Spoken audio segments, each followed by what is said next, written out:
Javier Beltrán Abogados, especialistas en sucesiones, donaciones y testamentos. Y asesoramos y ayudamos desde la redacción del testamento hasta el reparto total de sus bienes. Buenas noches, bienvenidos a una nueva temporada de En Terapia. Hoy vamos a hablar sobre el psicópata dentro de la familia. Queremos saber cómo piensan, cómo son, qué les caracteriza, se les puede identificar. Y luego, por otro lado, dado que este año hemos escuchado hablar de casos de padres y madres que matan a sus hijos, también nos interesa saber, ¿estos padres y madres son psicópatas? Vamos a tratar de dar respuesta a estas preguntas de la mano de nuestros colaboradores. Será aquí y ahora en Terapia, un espacio para la psicología en vivo.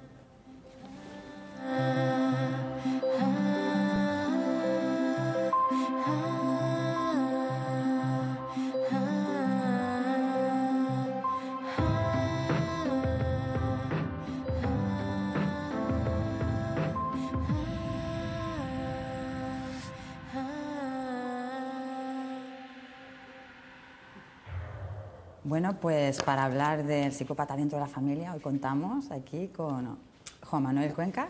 Hola. ¿Qué tal? ¿Cómo estás? Psicólogo, nuestro psicólogo. Y con Javier Beltrán, abogado y colaborador habitual de nuestro programa. Bueno, pues vamos a ver un reportaje después en el que el título del programa es El psicópata dentro de la familia, ¿vale? Vamos a saber un poquito más qué es esto de la psicopatía. Pero Juan Manuel, ¿nos puedes explicar brevemente, dar unas pinceladas de qué es esto? ¿Qué es un psicópata? Un psicópata es el malo. A lo que la gente generalmente dice malo. Cuando alguien se comporta mal, ese es un psicópata, ese es malo. El loco, ¿no? Sí, es un tipo de personalidad, realmente, la psicopatía. Un tipo de personalidad que se diferencia mucho de las personalidades normales que todos estamos acostumbrados a conocer. Es decir, todos tenemos unos rasgos de personalidad que nos identifican y nos diferencian de los demás. Generalmente hay unos rasgos muy individuales, pero luego hay unas cosas muy comunes a todos los demás, a nivel de valores, a nivel de conciencia moral, todo ese tipo de cosas. El psicópata es una persona que no comulga de esa conciencia moral común que tiene el resto de personas. Por ejemplo, ellos no tienen conciencia de culpa. La conciencia de culpa es algo que no la visualizan como algo que les pertenece a ellos. Generalmente la culpa la tienen siempre los demás para ellos. Culpabilizan a los demás de todo lo que les pasa. Se frustran mucho ante el fracaso, son personas que no toleran el fracaso ni toleran la frustración. Son personas con una tendencia muy clara a manipular todo su entorno social, a manipularlos para siempre su conveniencia, siempre por su interés personal.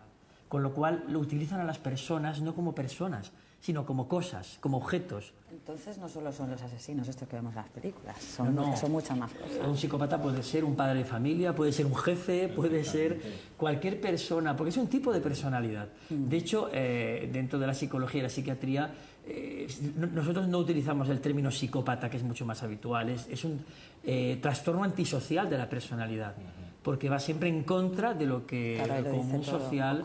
Son personas, como os comento, que manipulan, sobre todo son muy manipuladoras, son personas que no comparten los valores sociales, los valores normales que comparte el resto de la sociedad.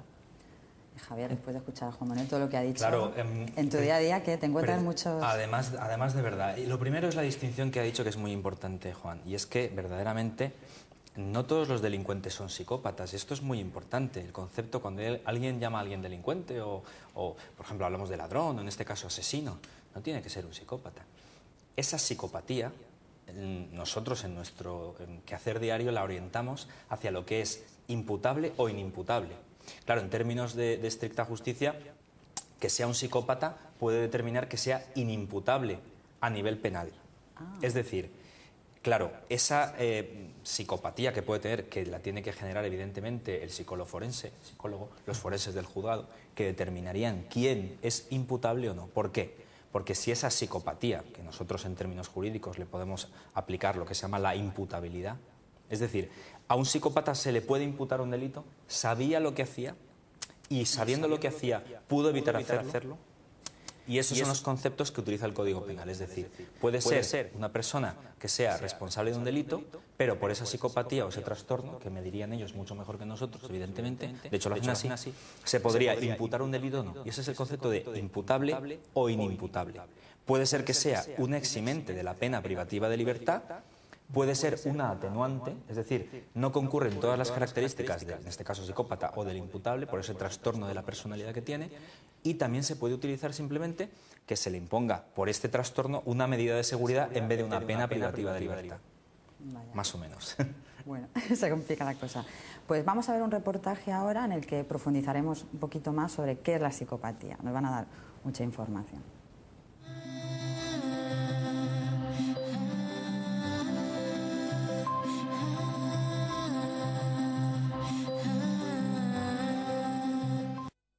Todos, en algún momento, hemos escuchado el concepto de psicopatía e incluso en alguna de nuestras conversaciones hemos utilizado el término psicópata para definir a una persona cuyo comportamiento nos resultaba siniestro o cuanto menos inusual. Pero, ¿cómo es realmente un psicópata? ¿Qué rasgos le caracterizan? El cine nos ha generado, seguramente, una idea muy concreta de lo que es, de sus características y sus peligros. Pero, ¿cuánto se acerca esta idea a la realidad? ¿Son solo los fríos asesinos que vemos en las películas? Todo indica que esto no es así y que los psicópatas están en todas partes, viviendo entre nosotros. La conducta criminal y los delitos más crueles que ha reflejado el cine serían la expresión más violenta de la psicopatía. Pero en palabras de Robert Hare, doctor en psicología e investigador de renombre en el campo de la psicología criminal, la mayoría de los psicópatas no son asesinos, están en la política o en los negocios, y si cometen un asesinato es a lo mejor porque te has puesto en su camino o porque sencillamente no le has caído bien. Están en todas partes. Son personas que saben controlar a los demás pero parecen muy buenos. Tienen carisma y son líderes. Carisma sin conciencia. Según Hare, la psicopatía se distingue de otros trastornos o cuadros psicopatológicos por un patrón característico de síntomas en 3 niveles: afectivo, interpersonal y conductual.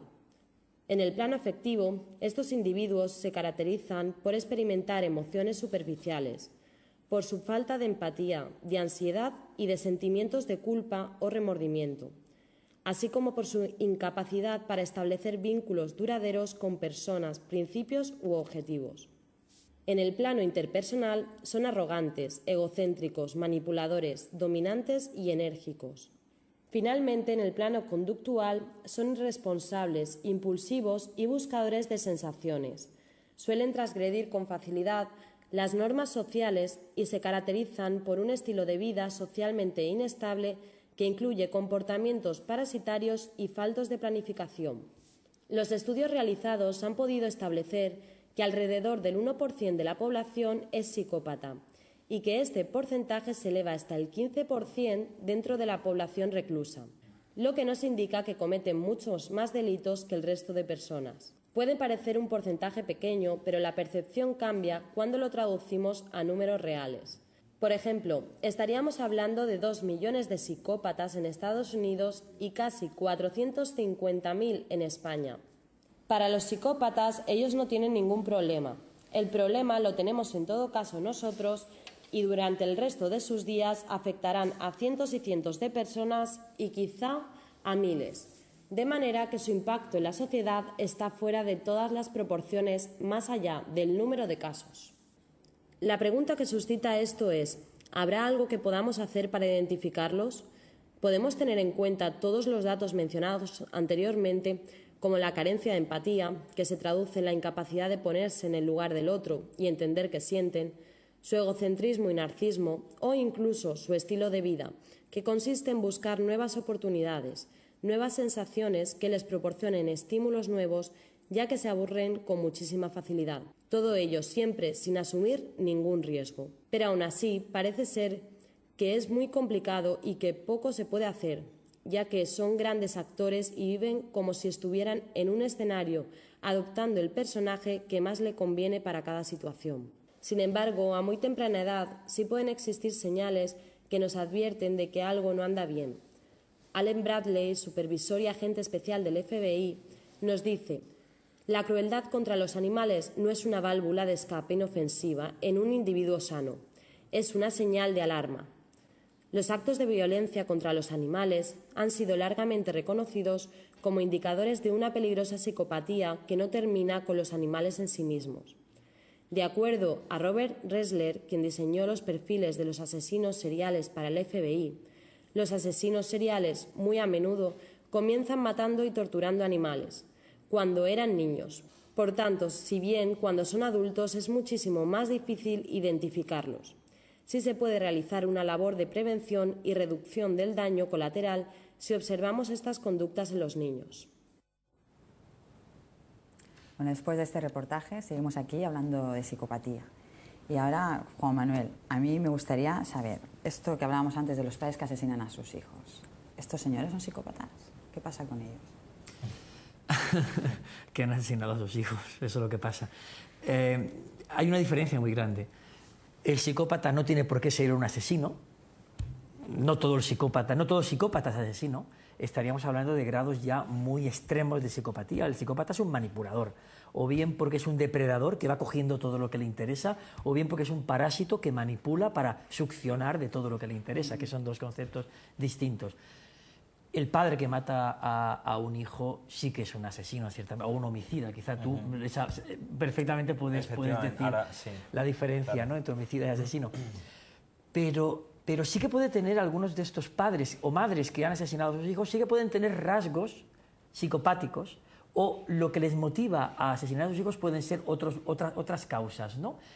¿Qué quiero decir con esto? Que no todo psicópata es un padre asesino en potencia, ni mucho menos, ni todo padre o madre que asesina es un psicópata, aunque a veces comulguen de ciertos rasgos comunes, de cierta manera. Sí, como hablaba antes, lo de no todos los delincuentes son psicópatas, ni todos los psicópatas son delincuentes. El concepto de homicidio es la muerte de un hombre, por eso cuando alguien, por ejemplo, fallece por consecuencia a lo mejor de un accidente de circulación, eso es un homicidio. Oye, es homicidio, dices, lo ha asesinado. No, el asesinato tiene un carácter de premeditación, exacto, alevosía, el específico a lo mejor ensañamiento que hay cuando el cadáver...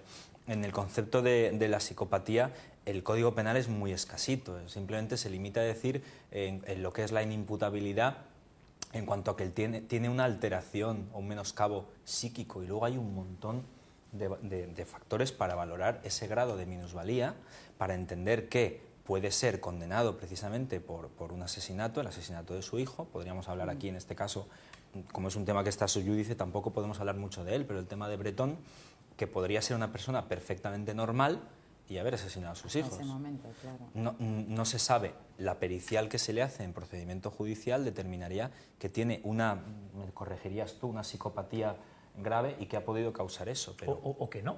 Claro, o que no incluso tiene una podría haber psicopatía. sido lo que se llama el trastorno mental transitorio, que el Tribunal Supremo lo define como un momento concreto en el que se pierde esa lucidez normal de conocer lo que se está haciendo. Eso también existe, el trastorno mental transitorio. Es decir, en ese momento, se puede decir que en el momento en que se ha cometido un delito, que evidentemente todos los delincuentes, entre comillas, me refiero a los condenados, han utilizado, tú lo sabes, que yo estoy loco, para que le hagan un informe psicológico, en este caso psiquiátrico, y se pueda... Una preguntita que te voy a hacer. Es que ahí se reduce la pena tanto hasta que puede ser solo una medida de seguridad. Lo internan en vez de en Foncalén, pues en el psiquiátrico de Foncalén, en este caso en Alicante. Claro. Pero cuando pasa esto, padres que asesinan a sus hijos, ¿cómo se pone en marcha el mecanismo judicial? ¿Qué sucede? Claro, inmediatamente, bueno, aparte de la detención inmediata, o bien se entrega, en este caso la conducta de por qué se entrega también, a mí siempre me ha fascinado, ¿no? El por qué de repente...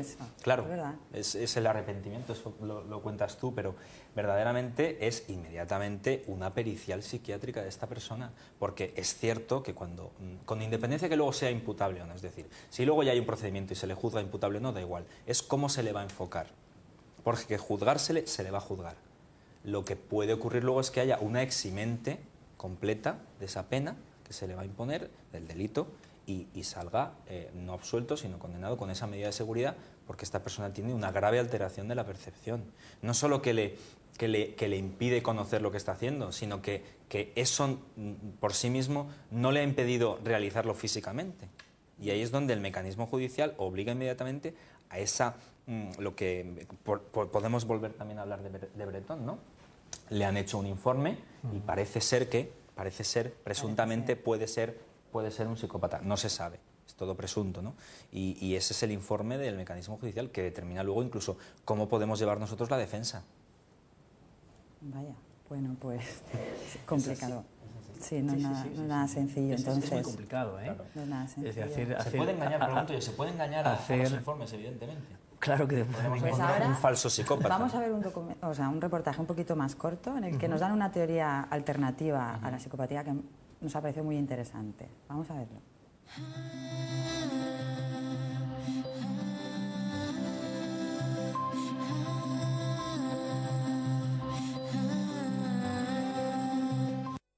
Pero, ¿cuál es el origen de la psicopatía? Parece ser que lo más apropiado sería hablar de una interacción entre los genes y el ambiente, pero esto todavía está por determinar. Las investigaciones realizadas con técnicas de neuroimagen parecen indicar que si bien no hay una diferencia estructural en el cerebro de los psicópatas con respecto al resto de personas, sí se han hallado diferencias de funcionamiento. Mientras un psicópata trata de analizar información con una importante carga emocional, ya sean fotos o palabras, las partes del cerebro que se activan no son las mismas que las que se activan en la gran mayoría de personas. Asimismo, en algunos casos, un entorno determinado en la infancia puede contribuir a la psicopatía, pero esto no es concluyente, ya que muchos de ellos han nacido y se han educado en familias estables, sin historia de abusos y sin conflictos intrafamiliares. Ante estos datos no podemos dejar de preguntarnos si se puede hacer algo para paliar el daño que producen a la sociedad. Pero parece ser que en la actualidad no hay rehabilitación. Se están creando nuevos programas en Reino Unido, Nueva Zelanda y Canadá, donde no se apela al sentido de la conciencia ya que resulta inútil, sino que se basan en el comportamiento para cambiarlo. Si psicopatía no es sinónimo de criminalidad, o en otras palabras, si no todos los psicópatas son delincuentes ni todos los delincuentes son psicópatas, ¿cómo podemos saber ante qué nos encontramos cuando escuchamos casos de asesinatos entre padres e hijos? Los homicidios que más convulsionan a la sociedad y que más incomprensibles resultan son precisamente estos. ¿Qué puede motivar a un padre a matar a su hijo? El Centro Reina Sofía para el Estudio de la Violencia dejó patente en sus estadísticas que 2010 fue uno de los más sangrientos en lo que se refiere a asesinatos de menores en España. Ese año, 23 menores perdieron la vida en manos de sus padres, 11 de ellos muertos por un progenitor en medio de un episodio de violencia de género. Según los expertos, la mayoría de esos casos son producto de las situaciones de violencia que se suceden en el hogar y que terminan usando al hijo situándolo en medio del conflicto. David Bass, psicólogo de la Universidad de Texas, elaboró el informe de la teoría de la respuesta homicida. Esta teoría dice que, en la fría y calculadora lógica de la evolución, a veces es ventajoso matar. La teoría no propone que los seres humanos tengan un único impulso homicida, sino que los humanos consideran que el asesinato como una estrategia que resuelve múltiples problemas de adaptación. Ante la pérdida de la pareja, de la tutela de los hijos, de la estabilidad familiar, algunas personas pueden optar por dejar libre ese impulso homicida y no cumplirán necesariamente los criterios de psicopatía del test Hare, siendo quizás solo el resultado de necesidades diferentes a la obtención de placer al dañar a otros, como sucede en los psicópatas. Esto evidencia la dificultad a la que se ven sometidos las fuerzas de seguridad, los criminólogos y psicólogos, los abogados y jueces, a la hora de detectar, detener, procesar y rehabilitar de manera efectiva a estas personas, psicópatas o no. Y dado que, al parecer, siempre existirán unos y otros, conseguir que su presencia en la sociedad resulte lo menos dañina posible. Nos vamos ahora a unos minutos de publicidad y después regresamos y seguimos aquí, en Terapia.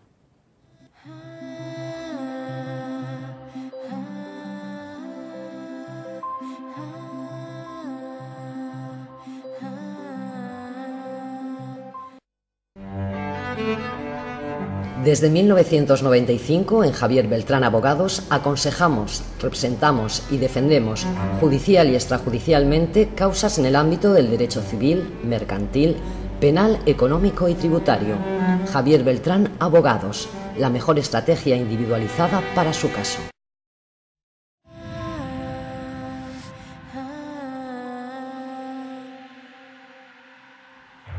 Seguimos aquí en Terapia, estamos hablando de padres que asesinan a sus hijos. Y ahora, antes has comentado que suelen fingir la gente determinadas psicopatologías y demás. En este caso, ¿qué pasa? Absolutamente igual. Pero ¿cómo? Has dicho informes forenses y demás. ¿Qué mecanismos tenéis para detectar cuando fingen? Claro, es lo que estábamos comentando antes. Nosotros, el derecho de defensa prevalece por todo, es decir, tenemos que defenderles. Nosotros no podemos aconsejar, orientar, o en este caso, hablando de un caso muy grave como sería el asesinato de un niño, ¿no? el homicidio, en este caso el asesinato por parte del padre, lo que hacemos es inmediatamente someternos a la defensa del cliente, pero sí que observamos, como es lógico, y esto lo podrás explicar tú mejor, Juan, cómo ellos mismos intentan beneficiarse de este concepto de inimputable. El inimputable es que no va a tener ninguna pena, va a tener a lo mejor una medida de seguridad, un internamiento, un control, como para que lo entienda la gente, como que yo estoy loco y entonces no me pueden imputar ningún delito. Claro. Hablamos en términos muy generales, pero efectivamente tú podrás explicar mejor cómo precisamente cuando les hacéis los informes intentan engañar para beneficiarse de esa inimputabilidad, ¿no? Bueno, el intento de engañar es algo humano, ¿eh? No solo ellos, sino cualquier ser humano. Es decir, cuando mentimos es porque estamos protegiéndonos, desde el niño que miente a su mamá hasta el asesino que miente. En estos casos muchas veces también se da el asumir eso como un éxito, ¿eh? Yo no hablo de este tema de Bretón, pero sí que es cierto que a veces ves, lo he hecho. Y sobre todo en violencia de género se da mucho. Totalmente he sido yo, sí. Y se lo merecía y lo volvería a hacer. Y lo volvería a hacer. Es decir, que a veces se miente, la mayoría de las veces se intenta manipular y se intenta manejar la información para salir lo más beneficiado posible.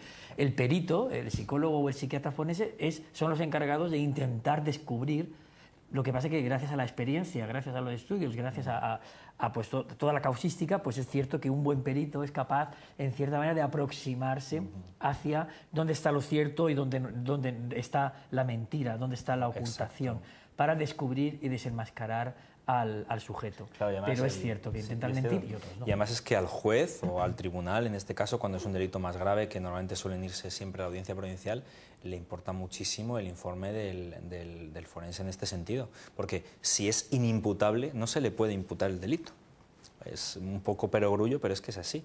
Es una persona que no está a nivel volitivo, es decir, de querer, condicionada a hacer algo y que lo ha hecho por causas externas a él, ¿no? o psicológicamente externas a él, y ha cometido ese delito, no es lo mismo que el que de manera consciente, es decir, el delincuente que de manera consciente comete el delito.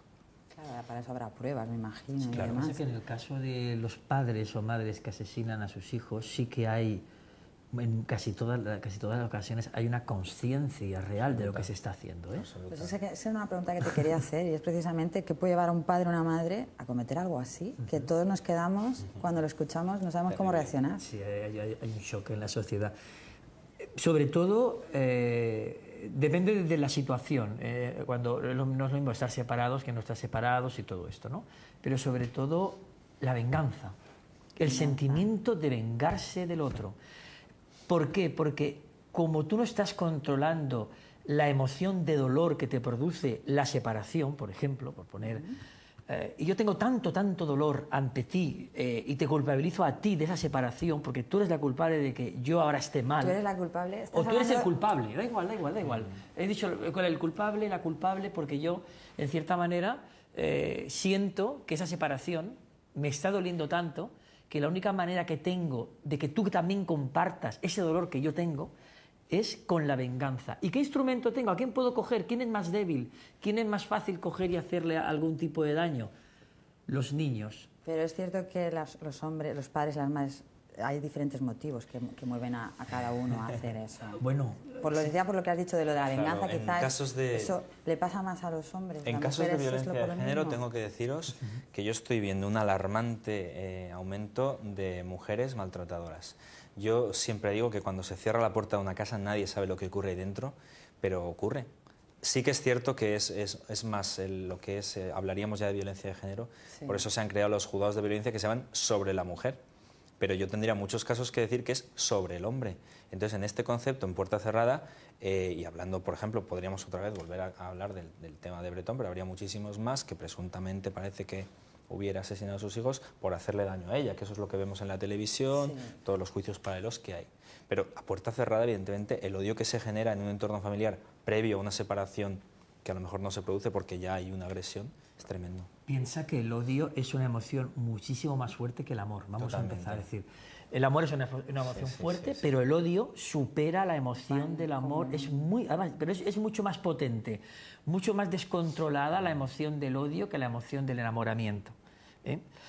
Ahora, ese odio puede ser que me haga a mí vengarme utilizando a los niños para ese proceso de venganza, pero también puede ser lo que llamamos el suicidio extensivo, es decir, claro. Yo que estoy deprimida o estoy deprimido porque me has abandonado, porque me siento muy mal, porque llevo un año y no lo supero y pienso que encima me he quedado sin trabajo y encima se me acumula todo.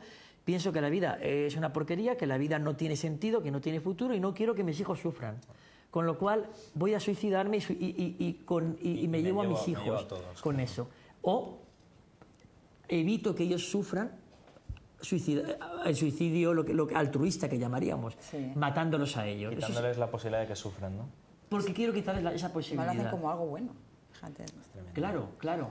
Pero esto, como comentábamos antes, cuando nos enteramos de estas noticias nos quedamos así, no sé qué palabra utilizar.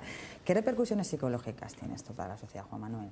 Bueno, aparte del shock que eso plantea, porque cada vez que se escucha el asesinato de un niño se genera mucha opinión, a favor y en contra, sobre todo en contra de la persona supuestamente asesina, pero sí que se genera, y eso se ve mucho en la consulta, algo muy interesante, es un fenómeno que parte de lo que llamamos el pensamiento mágico en psicología, es decir, el pensamiento mágico dice que dos objetos que se tocan o dos objetos que se parecen, semejantes, se transmiten propiedades. Un ejemplo rápido.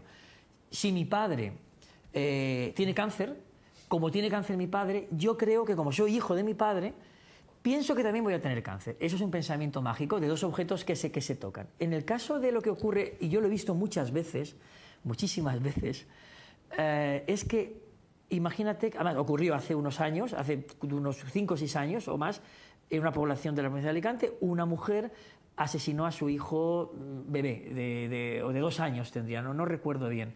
Durante el mes siguiente al asesinato, yo pude ver a unas 15, 16 mujeres, una edad parecida, con niños en esa misma edad, más o menos, en ese rango de edad, con el temor de si ellas podían hacer lo mismo con sus hijos, con una angustia vital de si seré yo capaz de hacer eso con mi hijo. Es que ahora cuando paso por casa y veo un cuchillo me pongo muy nerviosa, cuando veo al niño lo estoy bañando en la bañera me pongo muy nerviosa pensando. Convulsiona la sociedad en todos los sentidos. Exacto, porque hay un temor de imitación. Claro, yo siempre, nosotros los psicólogos, cuando viene una persona así, les hacemos ser conscientes de que eso no va a ocurrir, porque no cumplen esos parámetros en cierta manera, pero eso es el miedo a perder el control. Por eso cuando alguien asesina, en cierta manera está controlando la situación del asesinato, sobre todo con los niños. Y las personas esas que tienen ese miedo, tienen miedo justo a lo contrario, a perder el control. Y uno no va a asesinar porque pierde el control. En principio hablo, en estos casos, de asesinato premeditado a niños. No digo en otro momento donde un ataque de ira te hace pegar 2 tiros. Claro. Son cosas, es que son conceptos diferentes que tendemos a unirlos, pero hay que saber desglosarlos, matizarlos y explicarlos, interpretarlos bien, para después poder hacer una terapéutica. En el caso de estas personas es muy significativo. Con el caso de Bretón, yo también he visto ya en consulta a 2 personas con la sensación de ¿seré yo capaz de hacer lo mismo que ha hecho este señor? Supuestamente, porque como tú muy bien decías, supuestamente todavía no ha habido una sentencia en firme. Y precisamente, aparte de la alarma social que pueda haber y de todo el condicionamiento que se mueve con este tema, yo sí que tengo que decir que esto es cierto, ¿no? Jamás, nunca hemos tenido ningún tipo de personaje, ni cliente ni no cliente, que nos haya preguntado cómo cometer, porque esto muchas veces me lo preguntan en amigos o conocidos, ¿no? Cómo cometer o cómo poder realizar un asesinato a alguien. O sea, es una barbaridad que piense que alguien, que quizás también sería interesante que lo comentaras tú, si ese psicópata o ese presunto futuro asesino se ha ido informando de qué tiene que hacer para no generar luego esa imputabilidad, ¿no? Cuidado. Sí, se puede dar ese caso, ¿no? No, lo que piensan es cómo elaborar la estrategia para llegar a su cometido, porque ellos idealizan con una idea. Pero eso sería también enfermedad, el ir a buscar el conocimiento, me refiero, para ver cómo tengo que hacerlo. porque para mí eso ya es culpabilidad. Es decir, claro, ahí está, por eso he dicho antes que hay una conciencia de lo que estoy haciendo, hay una planificación. Forjada durante mucho tiempo con ese malestar dentro de la casa. Exacto, durante semanas, al principio empieza como una idea primigenia, que bueno, una pequeña idea, luego poco a poco va creciendo, luego uno empieza a ver cómo lo puedo hacer, pero sobre todo porque hay una idea que tienen, y es que cuando haya cometido esto, descansaré. Sí. Piensan que se van a sentir mejor cuando haya cometido esto, porque entonces habré cumplido con esa venganza o habré dado fin a mi sufrimiento, si es el otro caso de la depresión. Mejor hay testimonios que digan que sí, que efectivamente, de personas que luego se ha demostrado su culpabilidad y demás, lo dicen, ahora estoy así, estoy muy bien. Pues después de haber hecho esto ya no tengo nada más que hacer. A nivel de asesinato no puedo contar ningún caso, pero a nivel de maltrato con lesiones gravísimas a un niño, sí que es cierto que han obtenido, lo han buscado, lo que estabas comentando, el castigo. El castigo es el punitivo, el daño, la pena, el ingreso en prisión, y están ahí tan tranquilos y relajados. Ahí sí que estamos hablando de personalidades psicópatas. Sí. Ahí sí que estamos hablando ya... Claro, porque no tienen conciencia o sea, les da igual. Entonces sí que están en la cárcel.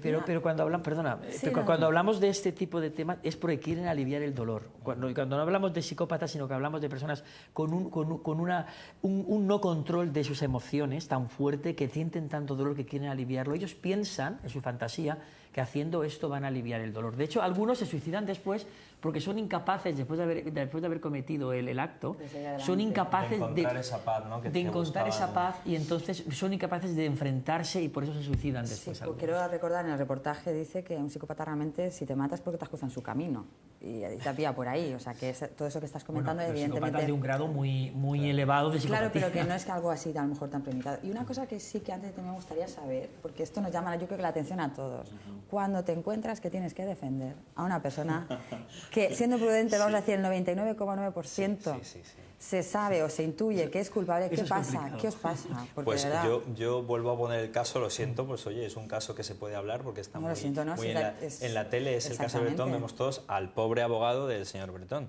Evidentemente el derecho a la defensa está garantizado en la Constitución, todo el mundo tiene derecho a un abogado, sea o no sea culpable, porque parece que a determinadas personas o personajes ya los hemos culpabilizado en la televisión. Hablo de la Pantoja, no quiero bajar el tema a algo tan trivial, ¿no? Pero en este caso, como este señor, el tema de Bretón, sí. Entonces, lo que se hace es la mejor defensa posible, pero que la gente entienda que hasta esa persona, a priori, es inocente.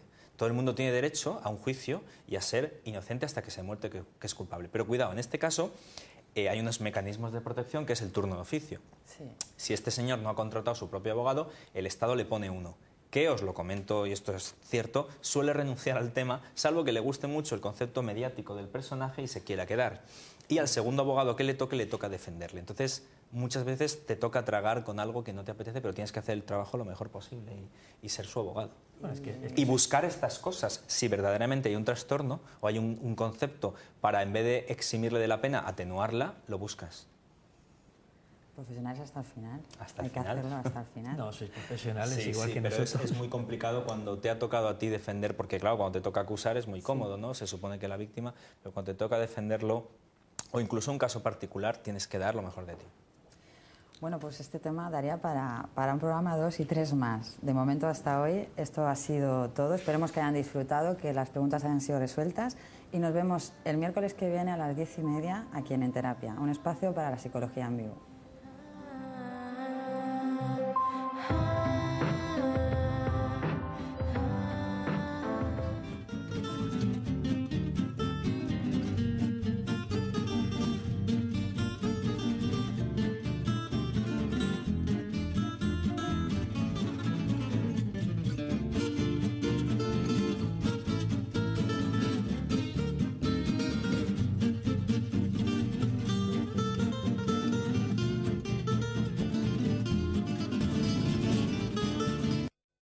Javier Beltrán Abogados, especialistas en sucesiones, donaciones y testamentos. Le asesoramos y ayudamos desde la redacción del testamento hasta el reparto total de sus bienes. Buenas noches, bienvenidos a una nueva temporada de En Terapia. Hoy vamos a hablar sobre el psicópata dentro de la familia. Queremos saber cómo piensan, cómo son, qué les caracteriza, se les puede identificar. Y luego, por otro lado, dado que este año hemos escuchado hablar de casos de padres y madres que matan a sus hijos, también nos interesa saber, ¿estos padres y madres son psicópatas? Vamos a tratar de dar respuesta a estas preguntas de la mano de nuestros colaboradores. Será aquí y ahora en Terapia, un espacio para la psicología en vivo.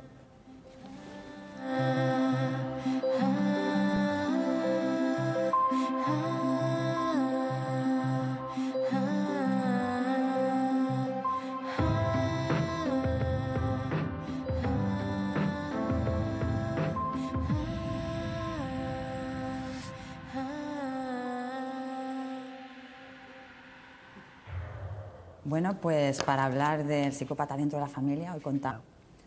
Javier, después de escuchar a Juan Manuel todo lo que ha dicho, claro, en tu día a día, que te encuentras muchos... Además de verdad, y lo primero es la distinción que ha dicho que es muy importante, Juan, y es que verdaderamente no todos los delincuentes son psicópatas. Esto es muy importante, el concepto cuando alguien llama a alguien delincuente o, por ejemplo, hablamos de ladrón o en este caso asesino, no tiene que ser un psicópata. Esa psicopatía, nosotros en nuestro quehacer diario la orientamos hacia lo que es imputable o inimputable. Claro, en términos de estricta justicia, que sea un psicópata puede determinar que sea inimputable a nivel penal. Es decir, claro, esa psicopatía que puede tener, que la tiene que generar evidentemente el psicólogo forense, los forenses del juzgado, que determinarían quién es imputable o no. ¿Por qué? Porque si esa psicopatía, que nosotros en términos jurídicos le podemos aplicar lo que se llama la imputabilidad, es decir, a un psicópata se le puede imputar un delito, sabía lo que hacía y sabiendo lo que hacía pudo evitar hacerlo. Y esos son los conceptos que utiliza el Código Penal. Es decir, puede ser una persona que sea responsable de un delito, pero por esa psicopatía o ese trastorno, que me dirían ellos mucho mejor que nosotros, evidentemente, de hecho lo hacen así, se podría imputar un delito o no. Y ese es el concepto de imputable o inimputable. Puede ser que sea un eximente de la pena privativa de libertad, puede ser una atenuante, es decir, no concurren todas las características de, en este caso, psicópata o del imputable, por ese trastorno de la personalidad que tiene, y también se puede utilizar simplemente que se le imponga por este trastorno una medida de seguridad en vez de una pena privativa de libertad. Vaya. Más o menos. Bueno, se complica la cosa. Pues vamos a ver un reportaje ahora en el que profundizaremos un poquito más sobre qué es la psicopatía. Nos van a dar mucha información.